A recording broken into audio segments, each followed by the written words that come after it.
Film dibuka di sebuah lapangan tandus tempat beberapa anak sedang bermain bola dengan penuh semangat.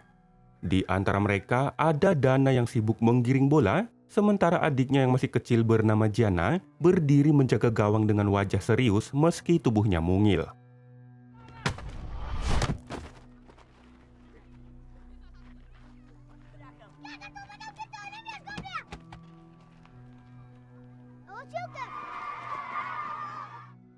Kemudian terdengar kabar bahwa film Superman akan segera diputar di teater setempat.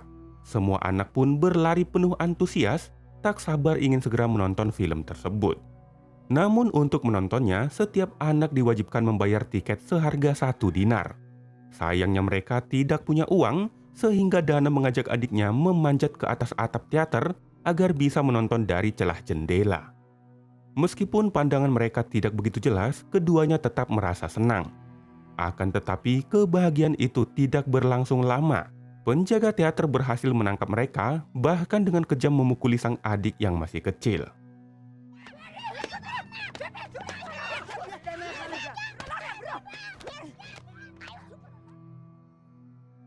Saat itu Jana merasa kecewa karena sang kakak tidak bisa menolongnya ketika dipukuli.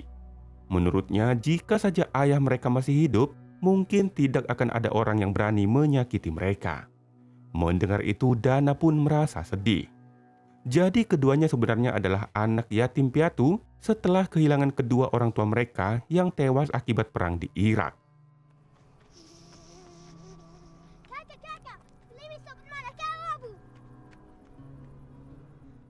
Setelah kejadian di teater, Dana mengajak adiknya naik ke sebuah bukit. Di sana ia bercerita bahwa Superman tinggal di Amerika yang berada di balik bukit seberang. Menurutnya kalau mereka ingin bertemu Superman, maka mereka harus melewati bukit tersebut. Mendengar itu, sang adik yang masih polos pun segera berlari untuk mengambil roti dan air minum sebagai bekal perjalanan. Namun Dana menegaskan bahwa mereka tidak bisa berangkat begitu saja. Mereka harus memiliki paspor yang berisi dengan nama dan foto di dalamnya. Sebagai anak yatim piatu pasca perang, mereka yakin kalau Superman dapat membantu mereka keluar dari kehidupan yang sulit. Itulah alasan kenapa mereka berniat ingin pergi ke Amerika.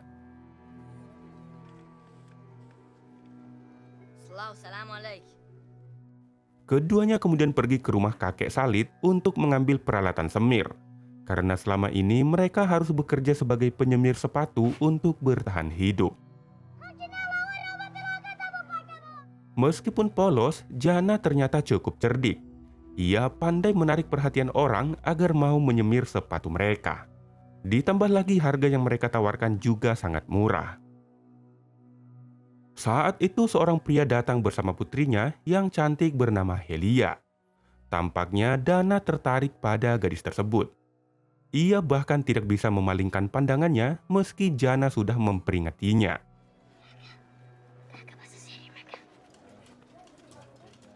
Suatu hari Dana dan Jana mendatangi petugas paspor untuk menanyakan biaya pembuatannya.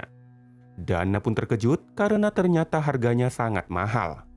Berhubung sang adik tidak bisa menghitung, Dana pun menggambarkan bahwa mereka harus menyemir sekitar 40.000 pasang sepatu hanya demi 2 buah paspor. Namun meskipun begitu, Jana sama sekali tidak terlihat khawatir. Dengan polos ia meyakinkan diri bahwa suatu hari nanti ia akan berhasil menyemir sepatu sebanyak itu sehingga dapat membuat paspor bagi mereka berdua.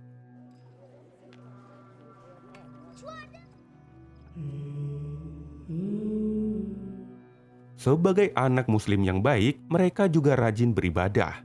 Namun Jana yang masih kecil belum begitu memahami cara salat yang benar. Gerakannya sering terlambat, bahkan harus menoleh kanan dan kiri untuk menirukan orang lain. Dengan polos ia berdoa kepada Tuhan agar impian mereka bertemu Superman dapat terwujud. Selain itu ia juga memohon agar Tuhan mengirimkan orang banyak dengan sepatu kotor kepada mereka. Sehingga dengan begitu, mereka dapat menyemir lebih banyak lagi.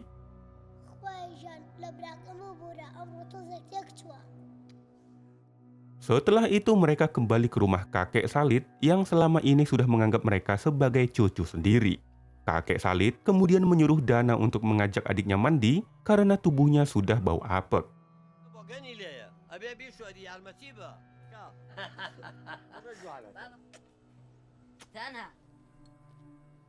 Saat itu Jana tanpa sengaja melihat sebuah keluarga yang sedang makan bersama. Dana pun segera menegur adiknya dan menegaskan bahwa mengintip orang lain merupakan perbuatan yang tidak sopan. Bahkan untuk mandi pun, mereka harus meminta air kepada tetangga yang selama ini berbaik hati. Meski hanya sedikit, air itu cukup untuk membersihkan debu dari tubuh. Setelah mandi, mereka kembali mengenakan pakaian yang sama karena tidak memiliki pakaian pengganti.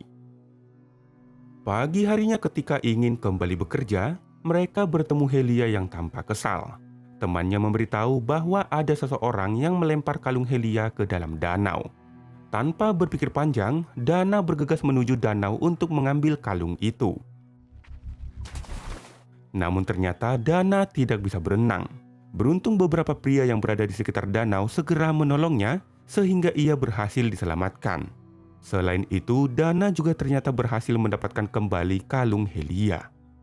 Di sisi lain, Jana yang mulai bosan pergi ke toko untuk membeli sebuah buku tulis kecil. Setelah itu, ia kembali ke rumah kakek Salid dan mengeluh tentang Dana yang terus saja sibuk mengejar cewek. Mendengar hal itu, kakek pun hanya tersenyum. Ia lalu mengatakan kalau suatu hari nanti, Jana juga akan melakukan hal yang sama. Setelah itu, Jana mengambil perlengkapan semir, kemudian pergi bekerja tanpa kakaknya. Hari itu, ia mendapat banyak pelanggan seolah doanya kemarin benar-benar terkabul. Tentu saja Jana sangat kelelahan karena ia bekerja sendirian. Sementara itu, Dana berniat mengembalikan kalung milik Helia. Namun seorang anak lain memberitahu bahwa Helia baru saja berangkat ke Amerika bersama keluarganya.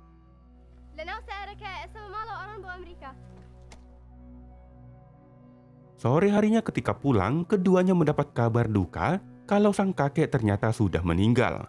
Hal itu pun membuat Jana sangat terpukul.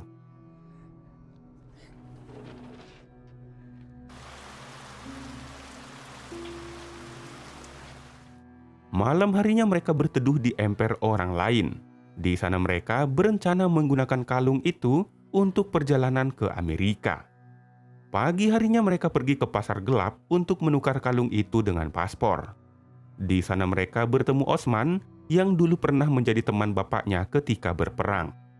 Namun karena nilai kalung itu tidak cukup, mereka pun membeli keledai dari hasil semir sepatu dan beberapa keping roti untuk bekal perjalanan. Bukan hanya itu, Jana juga meminta kepada sang kakak untuk mengunjungi makam kedua orang tua mereka terlebih dahulu.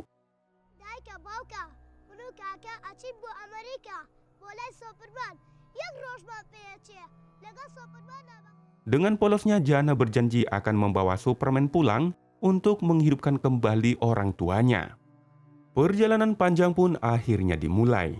Dengan menunggangi keledai, keduanya menyusuri jalan raya penuh semangat. Jana bahkan sempat menulis nama-nama orang jahat di buku kecilnya dengan niat akan melaporkannya langsung kepada Superman nanti. Di tengah perjalanan mereka melihat sebuah truk yang terparkir penuh dengan minuman Coca-Cola.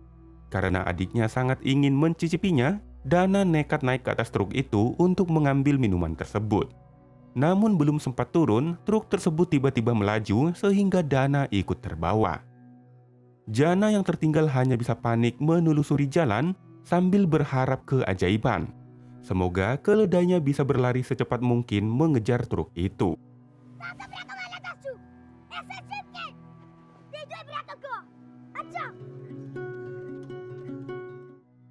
Di tengah perjalanan, Jana melihat seorang pria sedang menarik gerobak. Merasa kasihan, ia pun menaruh gerobak itu pada keledainya. Keduanya kemudian berbincang di mana Jana memberitahu niatnya kalau ia akan pergi ke Amerika. Bukan hanya itu, ia juga menunjukkan kemampuan bahasa Inggrisnya.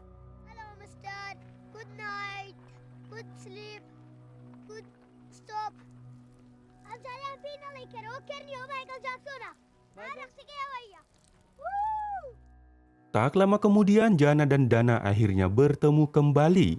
Dana berhasil turun dari truk yang membawanya, bahkan sempat membawa 2 botol Coca-Cola. Mereka pun menikmatinya bersama si paman tersebut. Singkat cerita, mereka berpisah dengan paman sementara mereka melanjutkan perjalanan hingga ke perbatasan. Dengan polosnya, Jana meminta para petugas untuk membukakan jalan sambil mengatakan bahwa mereka ingin pergi ke Amerika. Mendengar itu, para petugas pun tertawa lalu mengusir mereka pergi dari sana.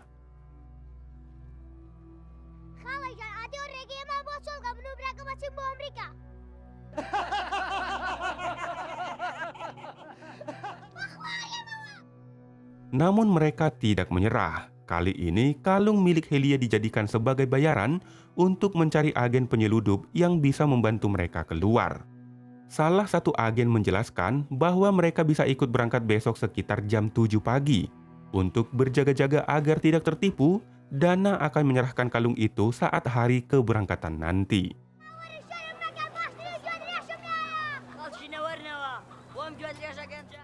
Keduanya juga terpaksa menjual keledai yang mereka bawa meskipun dengan harga yang sangat murah. Saat itulah Dana melihat Helia yang ternyata juga berada di sana. Namun karena Helia sedang bersama ayahnya, keduanya pun sepakat untuk bertemu jam 6 pagi besok.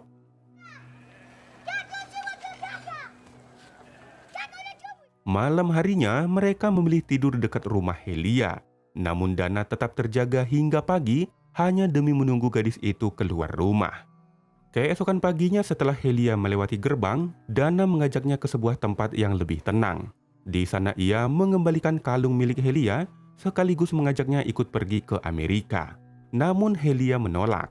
Ia menjelaskan kalau mereka tidak jadi pergi ke Amerika karena ayahnya sudah mendapatkan pekerjaan di tempat ini. Sementara itu Jana yang baru saja bangun menyadari kakaknya tidak ada di sana. Ia pun segera pergi menemui sang agen yang sudah menunggu mereka sambil merasa kesal karena ternyata Dana juga tidak ada di sana. Tak lama kemudian Dana akhirnya muncul. Namun tiba-tiba ia membatalkan perjalanan ke Amerika dan mengatakan bahwa ia akan tinggal di sini bersama Helia. Mendengar itu, Jana benar-benar kecewa. Ia tidak menyangka kalau kakaknya dengan mudah membatalkan perjalanan panjang yang sudah mereka lalui bersama.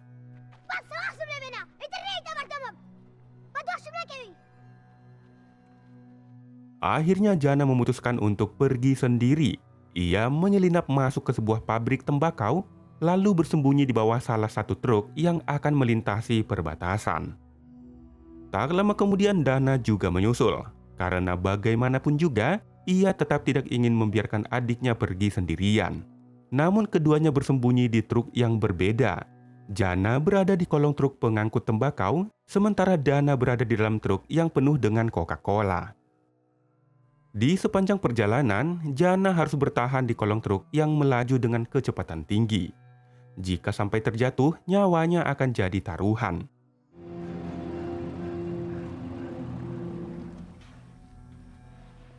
Sesampainya di perbatasan, Dana segera turun untuk mencari sang adik. Ia memeriksa setiap kolong truk sambil berusaha menghindari petugas. Untungnya keduanya berhasil bertemu kembali, lalu segera bersembunyi bersama di kolong truk yang sama. Di sini Jana mengatakan kalau ia akan menulis nama kakaknya di buku kecilnya jika berani membatalkan perjalanan lagi.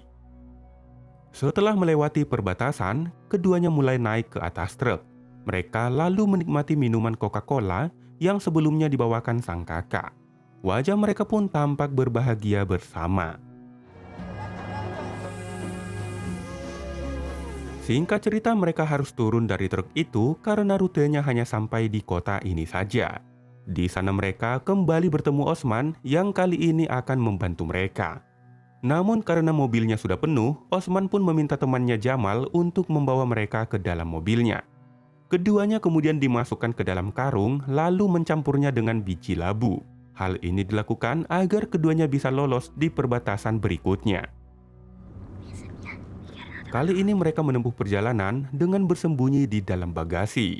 Sesampainya di perbatasan, petugas sempat menusuk karung itu dengan pisau, namun yang terlihat hanya biji labu.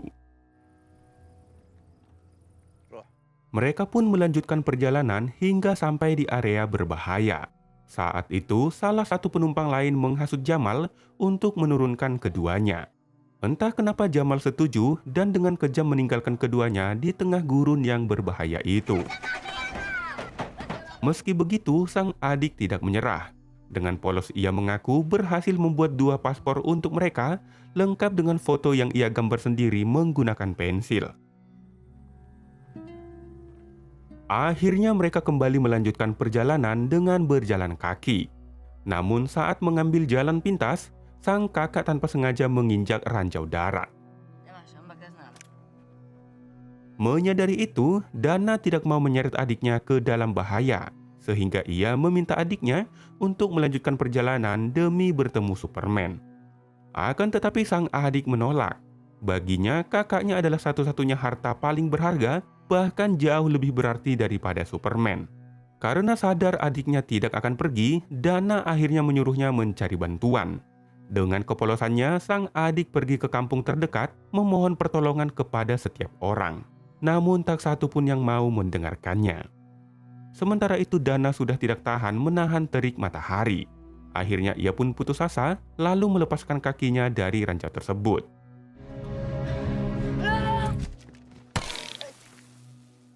Untungnya ranjau itu ternyata sudah tidak aktif.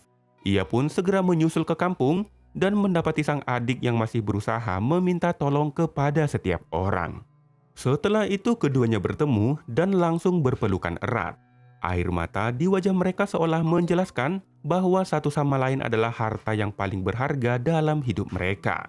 Dan film pun selesai.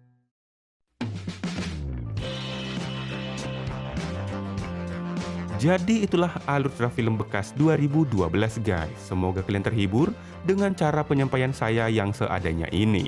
Film ini mengajarkan kita tentang arti persaudaraan yang lebih berharga dari segalanya.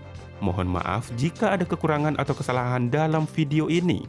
Sekian dari Sun Channel, terima kasih telah menonton. Dan sampai jumpa di video berikutnya. Bye.